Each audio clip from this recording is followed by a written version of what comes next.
2026 على الأبواب وكلنا بنفكر نعمل خطة للسنة الجديدة. بس أنا هقولك على حاجة هتصدمك. إحنا مش هنخطط للسنة دي. مش هتقعد تكتب أهداف كبيرة على ورقة وتنساها بعد أسبوعين. السلام عليكم جميعا. النهاردة هقولك على طريقة أذكى وأبسط علشان تستعد صح للسنة الجديدة. أول خطوة هي جرد المخازن. قبل ما تخطط للمستقبل لازم تفهم الماضي. افتح موبايلك دلوقتي شوف الصور من أول يناير 2025. الصور دي كنز، هتفكرك ايه اللي انت عملته وهتفكرك انت كنت فين. افتح كشكولك، لو كنت كاتب أهداف شوف حققت منها ايه.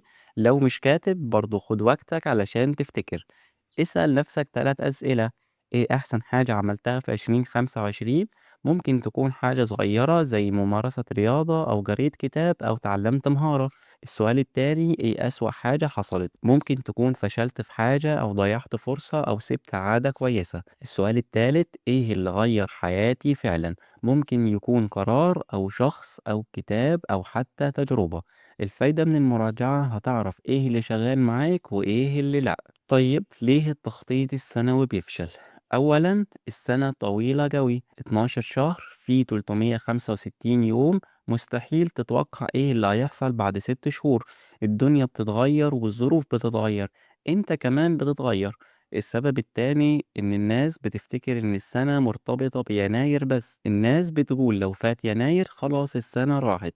ده غلط، كل يوم هو بداية جديدة. السبب التالت إن الخطط الكبيرة بتخوف.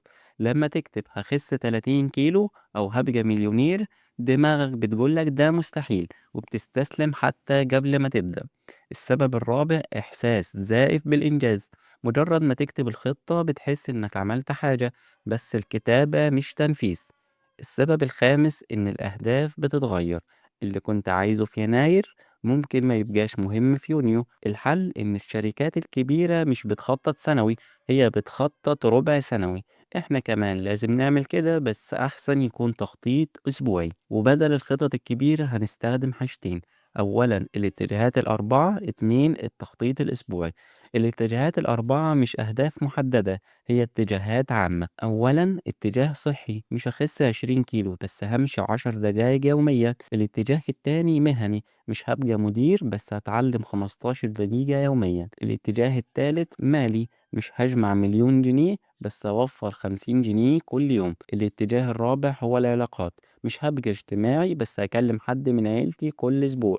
الفكرة إن الخطوات الصغيرة جدا سهلة فممكن تعملها كل يوم. اتنين التخطيط الأسبوعي، كل أسبوع يوم السبت أو يوم الحد اقعد 15 دقيقة اكتب الأسبوع الجاي عايز تعمل إيه. حدد من 3 ل5 مهام رئيسية كل يوم، نفذ خطوة بسيطة من كل اتجاه واكتب ملاحظاتك. يوم الجمعة راجع الأسبوع اللي فات، إيه اللي نجح وإيه اللي فشل. اكتشف إمتى طاقتك كانت عالية وإيه اللي مش شغال. الفايدة هتكتشف نفسك كل أسبوع وهتعدل المسار بسرعة، مش هتستنى سنة كاملة علشان تعرف إنك غلطان. وعلشان كده تعال اديك شوية تطبيقات عملية ممكن تمشي عليها. أول خطوة جهز أدواتك، هتحتاج ورقة وهتحتاج قلم. مش لازم تطبيقات معقدة، ورقة وقلم يكفي. الخطوة التانية كل أسبوع املى الورقة.